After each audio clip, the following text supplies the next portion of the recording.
Hi guys, real talk time, and I'll try to keep this relatively short. So, I like the diamond paint, right? And I've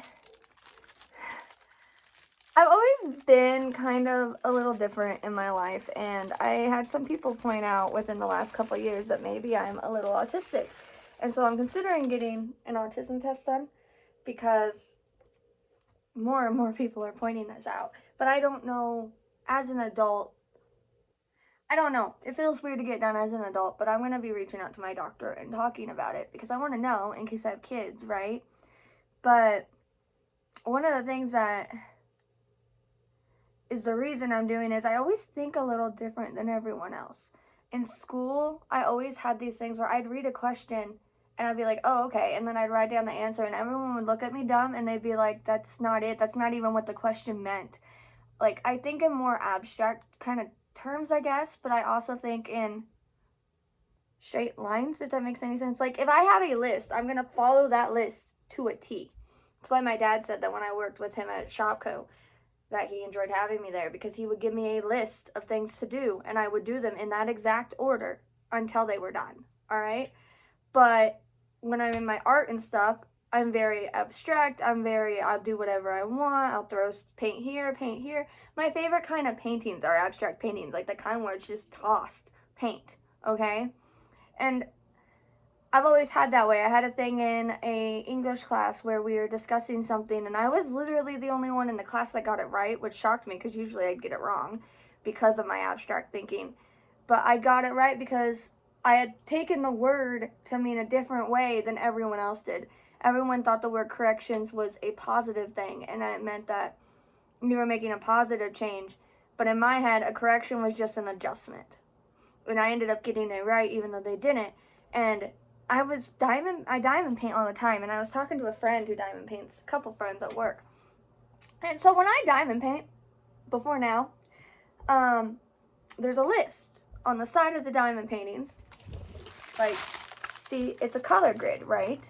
So I would go through the color grid, and I would do all the ones, and then I would do all the twos, and then all the threes, all the way across the picture. That's just how I did it. All right, all the fours, all the fives, I go right down, and I do all of one color all across the picture. And I would get so frustrated on ones that had big groups of color because it would drive me nuts. So I would spend 2 to 3 hours working on one color, and I didn't want to do that. A friend at work is like, why are you diamond painting like that? No one diamond paints like that. And I was like, what are you talking about? That's how you diamond paint, right? That's how I would paint by number. That's how I would color by number. I would take one number and I would do that whole number. And they're like, no, honey, no. You take a piece of paper and you fold it up how many rows you want to do.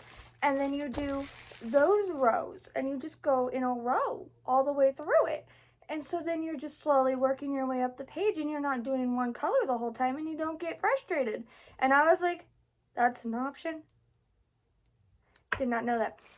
Okay? And it never even dawned on me. And so I started doing that.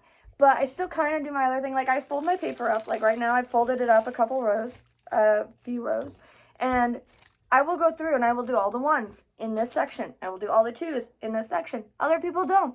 Other people apparently just go, all right, I'm going to pull out all the colors I need. And I'm going to go boom, boom, boom, boom, boom, boom, boom, right across the row. I don't do that. And so anyway, the real talk time today is that it doesn't matter how you get something done, as long as you get it done. Like, we all are different kind of individuals. And it doesn't matter if you paint differently, sing differently, write differently. As long as you're doing it, as long as you're enjoying your craft. I just pushed wax on my table. This wax might be gross. I'm going to have to replace this wax. As long as you're doing it, as long as you're doing your craft, that's what matters, right? So, I guess what I want you to take away from this part today is that don't think too much about what others are doing. Yeah, listen to them sometimes, because like smaller sections on this, a lot easier than doing the whole painting in one go, just so you know. All right, but you can still mix in your way. Like, I'm still doing my little thing all the way down. I'm just doing it in smaller bits, smaller steps. So, I mean, it's good to listen to others. It's good to take in their perspectives and their knowledge, because you never know if you're gonna learn something new But it's also good just to do it your own way, because everyone has a different view and no one knows how you think except you. And so, yeah, go do your craft. Comment below if there's something in life that you do differently than others that you've been insecure about or that you've learned to accept. All right? And I hope you guys have a great day and go get some crafting done. All right, guys? Bye.